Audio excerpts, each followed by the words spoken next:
Hello, friends, and welcome back. Thanks for listening to my weekly update. It's where I talk about what I've been reading, what I'm going to read, what I didn't read, and everything else in between. If you'd like to connect with me, the best place is on our forums at pagechewing.com. If you aren't already a member, just go to pagechewing.com, click on Visit Our Forums, and I go through and approve each member individually to make sure that you're not a bot or a weirdo, basically. So we have a very tightly knit group of friends there, so if you'd like to join, we'd love to have you. We are also always on the lookout for bloggers for the Page Chewing WordPress side. So if you are interested in posting, it could be about books, movies, you can be posting about your book, about your content, whatever it may be, it is available for anyone to use. So just DM me directly in the forums if that's something that you are interested in. So let's start off with what I've been reading this week. I have some very sad and disturbing news to share with all of you. Yes, it's true. The rumors are true. If you are on our forums, you already know this, but I did DNF Name of the Wind. Yes, it's true. Sadly, it is true. I must confirm that I have DNF'd Name of the Wind. I just couldn't do it. I just couldn't do it. It was fine. It wasn't bad. It just boring. I just thought it was boring. I just bored to tears, and I just couldn't do it. I tried. I really did. I just couldn't get into it. It's a very popular book, so I'm sure it's not going to hurt the book at all if I DNF it. There's millions of people who enjoy that book. So nobody's going to care, except maybe a couple people. But anyway. Yeah, so I did DNF Name of the Wind. You know, I get to a point where there's just too many books I want to read that I don't want to spend my time struggling or force myself to get through a book. So if I'm not feeling it, then I'm going to set it down. And if I decide to come back to it at some point, it's always there. And I can always come back and give it another try. So, you know, it's one of those things. I'm just not going to waste my time on something I'm not enjoying. And I got far enough into the book where I'm pretty sure it's just not for me, which, you know, it happens. Also this week, I have been reading Trader's Knot. I am almost caught up to the group. So I am, fingers crossed, going to be caught up to the reading group as they start the next book here in a few weeks. So I'm excited about that. And again, I'm going to always say this, that this is a series that should be getting a lot more attention because it is wonderful.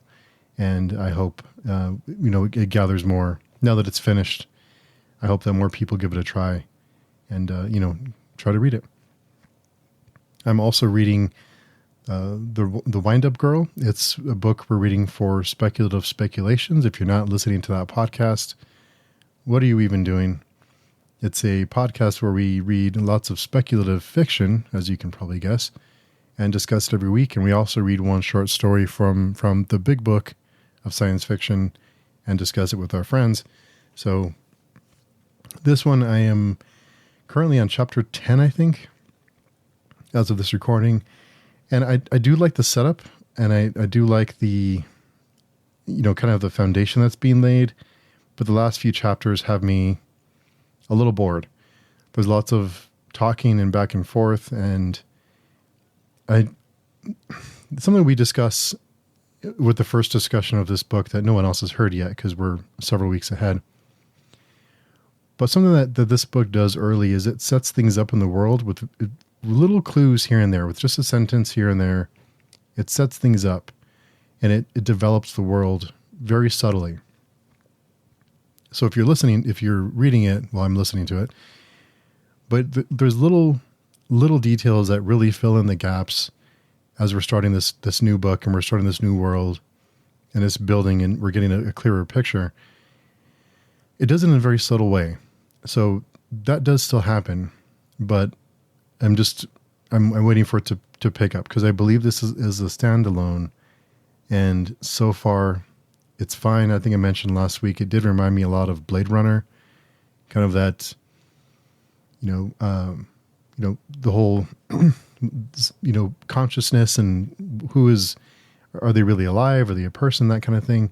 But it's a little bit of a twist on it. It's also a big focus on resources in the book.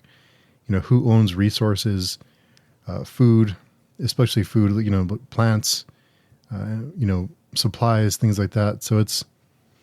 So far it's fine. I'm not loving it, but it's fine. So I'm hoping that it picks up a little bit. I'm also reading The Trader by Rue Cormorant. I am on chapter 5, I believe, as of today. And so far, I think I mentioned last week, it reminded me a little bit of the Poppy War with the setup of, and I won't give too much away, but it starts off with a young girl who is getting ready for a test, trying to kind of work themselves up into the world and into a more powerful position, I guess you can say. So it does remind me a little bit of that, and not in a bad way, because I enjoyed the Poppy War, except for maybe the end of the trilogy. But overall, I thought it was fine. I know I liked Ren, so don't throw tomatoes at me, but there's more of you out there who like that character. I know there is. But if you haven't read the trilogy, you have no idea what the hell I'm talking about. But that's kind of the same setup. I have the same vibe from it. This one has a little bit of a more serious twist, whereas the Poppy War in the first half anyway, starts off a little YA-ish, and then in the second half, it gets really, really dark. So this one has already kind of an edge to it, which I like, as you can probably guess if you've listened at all ever before. So yeah, that's so far so good. I'm enjoying all those things.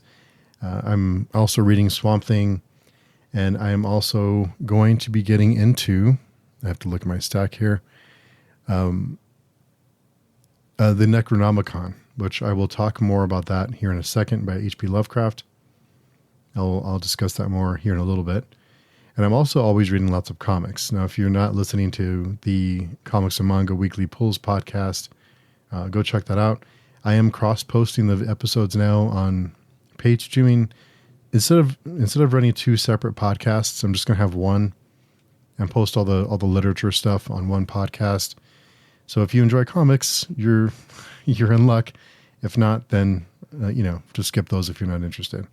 But basically, it's Mike and I come every week, and we discuss what we grabbed that week, and we discuss what we liked, what we didn't like, and if we'll continue with that series. So I'm always reading lots and lots of comics. So that's something to check out if you're interested. Also, DC All In starts this week, so we are going to be diving into those books as well. It's kind of like a reboot for the DC universe. And I'm not a huge fan of capes and cowls and stuff, but it's always fun when we have kind of a reboot or a reimagining, and you can kind of come in on the ground floor and start fresh. So I'm a sucker for that kind of thing, and they got me. So it is what it is. So on the podcast, I did have the last Friday conversation was an impromptu conversation we had with Jared, Thomas J. Devins, and Varsha, just discussing mostly digital content and ownership of digital content, whether or not if it bothers us that we just lease this content or not. We cover a lot of different topics, but that was kind of the jumping off point for that. So go check that out if you are interested in listening. This week, my conversation with Stephanie Vasquez will post, and that'll be this coming Friday. If you want to sneak listen, join our forums, and I always post the episodes early there for anyone who is a member. And the following week will be my conversation with Jared and Jose, where we discuss our top 10 favorite graphic novels. This is an episode we recorded weeks ago, but it keeps getting pushed, so it is happening in 2 weeks. Just keep getting pushed back, and so that's coming.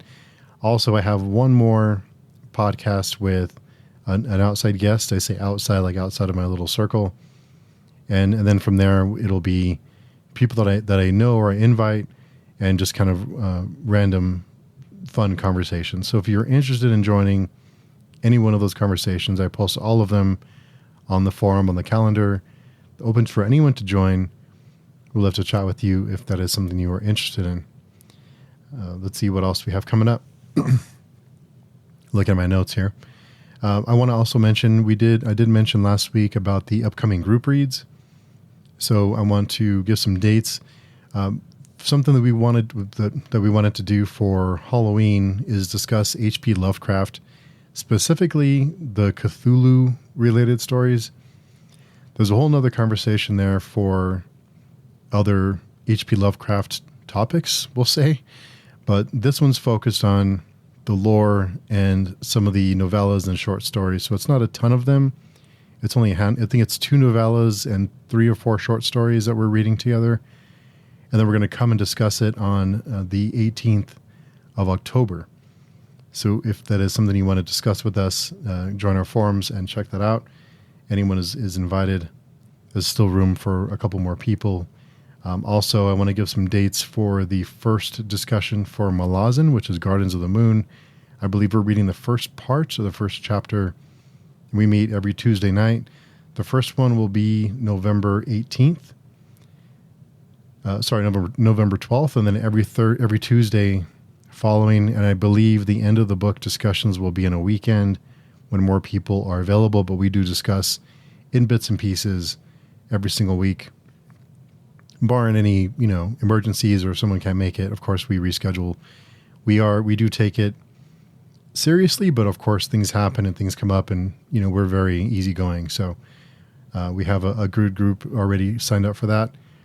I'm excited to talk to everyone again. We were talking every Tuesday for the second apocalypse, and then we finished that, and now it's weird not having the group to talk to every Tuesday night to record. So also we will be having a couple of different podcasts for the second apocalypse. I believe we're having one for the appendices, and then we want to do a wrap-up of some kind. Any outside guests are welcome, so we want to kind of do a complete series wrap up. So much to talk about for that series. I just can't get it out of my head. And I'm still comparing every book that I read since then to that series. And that, I don't know, I can't, when I start comparing things to that series, I get myself in trouble because then I don't enjoy what I'm reading because I start comparing it to the second apocalypse and I just get disappointed. So I need to stop doing that and focus on what I'm reading. Most things just don't hold up to it, just don't hold up to the weight. And that's something that I wanted to ask about here in a second.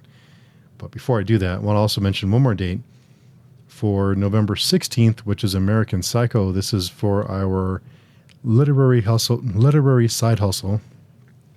So if you'd like to join us to discuss American Psycho, that is recording on November 16th. Now, my question for all of you is, I'm guessing a fair amount of you who are listening read fantasy. And something that I've noticed when I read fantasy, especially something dense like Words of Light and Shadow or The Second Apocalypse or The Dandelion Dynasty, or, I can name off 100 other fantasy series that are really just dripping with lore and characters and worlds and history and all this stuff. I started to notice this with Wind Up Girl, that unless, and also Name of the Wind to some extent, that if I get into a book and there's just not lots and lots of setup and lots of kind of world building and lore, and if I don't have that, I'm starting to lose interest in other books, and I'm starting to not care as much and not kind of dig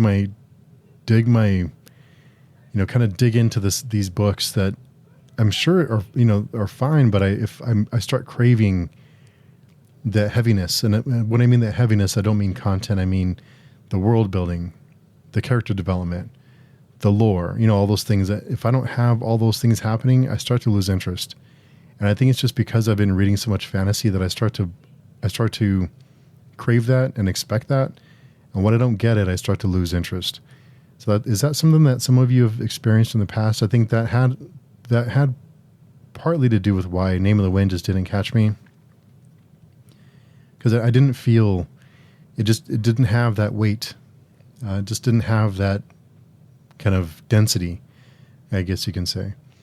I just realized I forgot to mention I'm also reading Dopamine Nation. And that is a book. When I first heard about Dopamine Nation, I thought it was about social media. But now that I'm getting into it, it is about many other things. It's about a lot of other vices, I guess you can say. Not all of them are vices, just things that trigger the pleasure sensors in our brain, the dopamine sensors, and how those things are being rewired, and how that can be something to be aware of. And there's some moments in this book. It's kind of like a research book, but it's someone who worked in the field with helping people with addictions and coming to her for help.